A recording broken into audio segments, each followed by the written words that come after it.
The stale air of the office pressed in on Reid, a familiar weight. Fluorescent lights hummed, a monotonous lullaby to a life he hadn't chosen but had, by slow degrees, accepted. His days were a predictable cycle of spreadsheets and lukewarm coffee, his evenings a blur of takeout and half-watched documentaries. He was adrift, unmoored, yet too comfortable in his inertia to notice how much the current had already pulled him under. Then the phone rang, a shrill intrusion. It was a lawyer, his voice clipped and formal. "Mr. Reid Vance? I'm calling regarding the estate of Elias Vance." Reid frowned. "Elias?" "Reid." Reid barely knew him. A distant cousin, Reid think? Indeed. He passed away suddenly. Mysteriously, some might say. His will specifies you as the sole heir to his property in Blackwood Forest. Blackwood Forest. The name alone felt like a premonition, a dark whisper from a forgotten past. Reid had vague memories of his grandmother mentioning an eccentric uncle who lived off the grid. He'd never imagined he'd inherit anything from him. A cabin, the lawyer continued, deep in the woods. Very isolated. Are you interested in claiming it? Reid hesitated. Isolated, you say? Completely. No neighbors for miles. No cell service, either. But it's yours, Mr. Vance. And it comes with a history. A history. The words echoed in Reid's mind as he drove, the mundane world receding with every mile. The highway gave way to winding backroads, then to a barely there dirt track swallowed by an ancient, oppressive forest. Sunlight struggled to penetrate the dense canopy of oak and pine, casting the world in a perpetual twilight.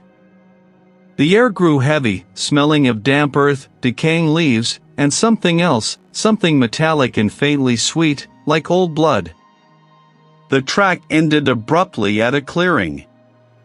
And there it was. A single, massive iron door, pocked with rust and age, was set into the front. It looked less like a home and more like a tomb. A shiver traced Reid's spine. He killed the engine. The sudden silence was profound, broken only by the rustle of unseen things in the undergrowth and the faint, rhythmic drip. Drip. Drip from somewhere deep within the structure. He stepped out, the gravel crunching under his boots, a sound that seemed deafening in the stillness. A faint, almost imperceptible hum vibrated in the ground beneath his feet, a low thrum that settled in his bones. He approached the door, his hand trembling as he inserted the key. It turned with a groan that echoed like a dying man's last breath. The interior was a single, large room, choked with dust and the scent of mildew, stale air, and that same metallic tang. Sparse, heavy furniture, a table, 2 chairs, a narrow cot, stood like silent sentinels. There were no visible windows from the inside, only thick, unyielding walls of stone. It was as if the place was meant to keep something in, not merely keep the elements out. Only the drip, drip, drip answered him, a little louder now, somewhere behind the far wall. He spent the first few days in a haze of unpacking and disquiet. The cabin, as he stubbornly called it, felt less like an inheritance and more like a burden. He tried to clean, but the dust seemed to regenerate, clinging to everything like a fine shroud. The strange occurrences began subtly. A floorboard would creak upstairs, but there was no upstairs. A faint scratching sound, like claws on stone, would emanate from the walls, only to cease the moment he stopped to listen. He'd leave a book on the table, only to find it on the cot an hour later. A cup he'd used would be moved to a different shelf. He rationalized it, of course. Old house settling, he'd mutter to himself, just my imagination playing tricks. But the seed of doubt had been planted, slowly germinating in the fertile ground of his isolation. One evening, while trying to light the old oil lamp, there was no electricity. As the lawyer had warned, his fingers brushed against a loose panel in the side of the crude wooden desk. Curiosity overriding his growing apprehension, he pried it open. Inside, nestled amongst cobwebs and dried leaves, was a small, leather-bound journal. The cover was worn smooth, the pages brittle with age. It belonged to Elias Vance. Reid opened it. The handwriting was spidery, almost illegible in places, but the words leaped out at him. The hunger grows. It demands its due. The pact holds, but for how much longer?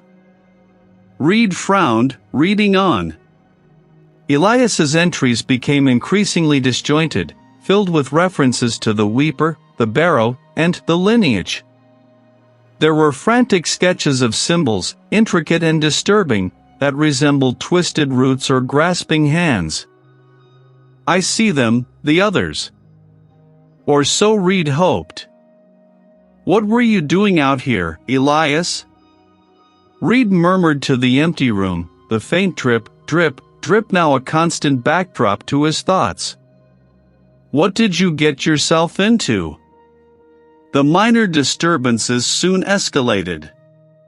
One night, a heavy book of local folklore, which he'd found on a dusty shelf and had been meaning to read, flew off the table with a startling thud, landing face down at his feet. Reid jumped, his heart hammering against his ribs. He couldn't rationalize that away. The cabin was no longer just an old house, it was alive, and it was angry. He pored over Elias's journal, trying to find answers, desperate to understand. He found old maps of the area, crudely drawn, with symbols marking specific points. One symbol, a circle with a jagged line through it, was prominent, labeled the barrow. It was located just beyond the cabin's property line, deep in the densest part of the forest. He also found a stack of yellowed newspaper clippings. Disappearances. Always in the Blackwood Forest. Always within a few miles of Elias's property. It feeds on the living, on their light, their identity. The Vance line, we are the guardians. We are the gatekeepers. Sacrifice? Guardians? This wasn't just an old man's delusion, it was a legacy. His legacy. He tried to call for help, but his phone remained a useless brick. No signal. While trying to fix a flickering oil lamp one evening, his hand brushed against a section of the stone wall near the fireplace. It felt different, smoother. He pressed. A faint click echoed. Reid stared, his breath catching in his throat. This wasn't a cabin. This was a facade. A heavily camouflaged entrance. He grabbed the oil lamp and stepped into the passage, his heart thundering. The walls were rough-hewn stone, expertly fitted, not natural rock. This was built deliberately. He followed the passage for what felt like an eternity, the drip, drip, drip growing louder, more insistent, a morbid pulse. The passage opened into a vast, cavernous chamber, roughly circular, carved out of the earth. Around it, smaller alcoves were carved into the walls, each containing a wooden box. He opened the nearest box. Inside, another journal, older, its leather cover crumbling, and another. Dozens of them, stretching back generations, each belonging to a Vance.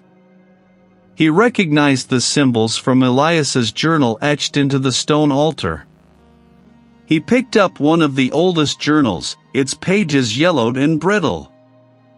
The handwriting was elegant, almost scholarly, from a man named Thomas Vance, dated 1888.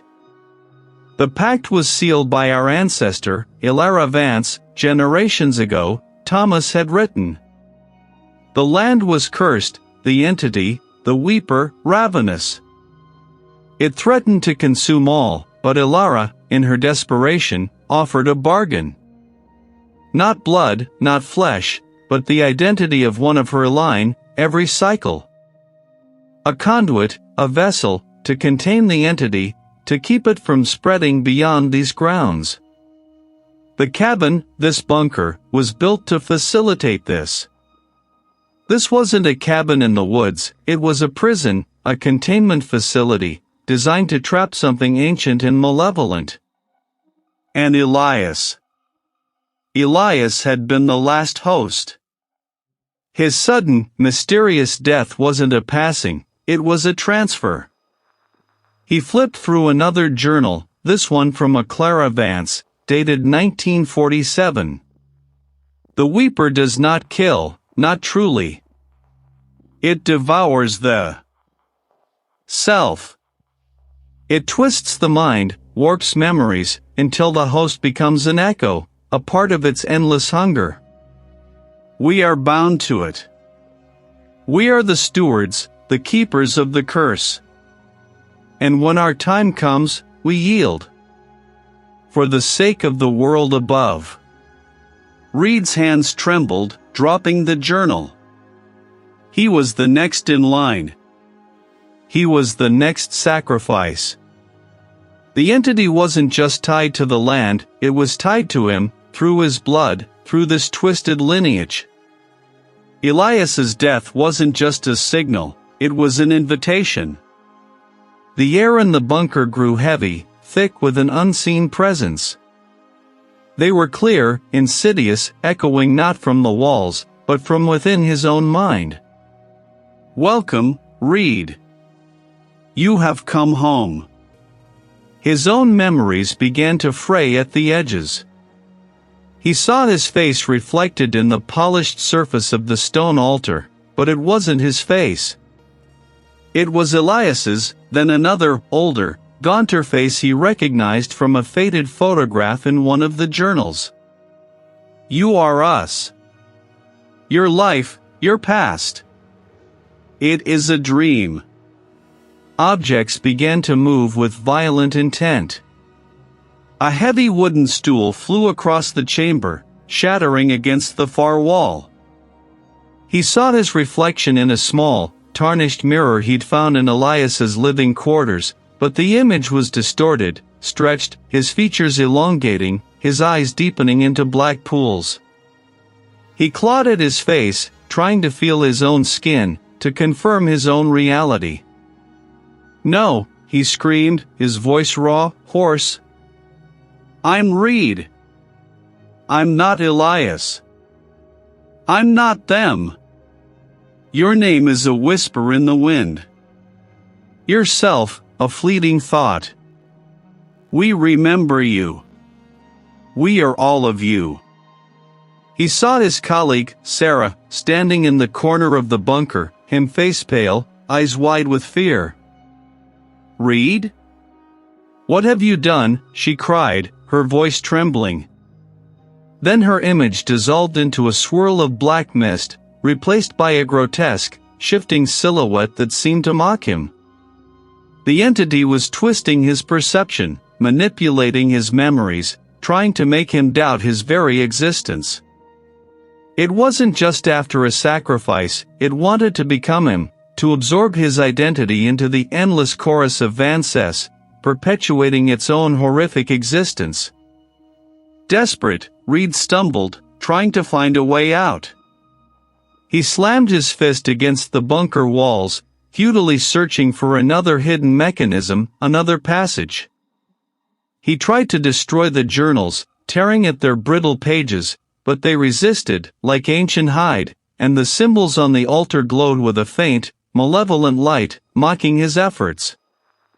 The bunker itself seemed to shift around him, the corridors twisting, doors appearing where there were none, then vanishing. He scrambled back to the passage leading to the surface, but it had changed. It was longer, narrower, the air thick with a cloying sweetness that made his head spin. He could hear faint sounds from above ground now, not the wind, not the rustling leaves, but faint, mournful wails, like the cries of lost souls. His phone. He fumbled for it, needing to reach someone, anyone. He found a brief, miraculous flicker of signal. It's Reid Vance. Elias Vance. The cabin. It's not what it seems. There's something here. Something ancient. It's trying to take me. There was a pause, a crackle of static. Then, the detective's voice, calm, almost dismissive. Mr. Vance? You sound distressed. Are you all right? There's nothing unusual about that property. Elias Vance passed away from natural causes. Just an old man, alone in the woods. You should get some rest. The voice was too calm, too detached, almost echoing the entity's own placid cruelty. It sounded distorted, as if coming from a great distance, or through a thick, suffocating veil. No! Reid cried, you don't understand. It's a bunker. It's a prison. They're all here. The Vances. They're trapped. The line went dead. The signal vanished. He was truly alone. He tried to run, to push through the twisting passages, but the bunker was a living maze. Walls bled a black, oily ichor that smelled of decay. Spectral figures, pale and translucent, flickered in the periphery. Their features indistinct, but their eyes were filled with the same ancient weariness he'd seen in Elias's reflection. Join us. Become us. Reid stumbled into the central chamber again, exhausted, his sanity fraying like old rope. He looked at his reflection in the altar, and this time, there was no single face staring back. It was a shifting mosaic of faces, Elias, Thomas, Clara, countless others, their features merging, dissolving, reforming. You are ours. You are us. You are the weeper. He closed his eyes, the metallic tang of the air filling his lungs, the low hum resonating through his bones, no longer a vibration, but a part of him,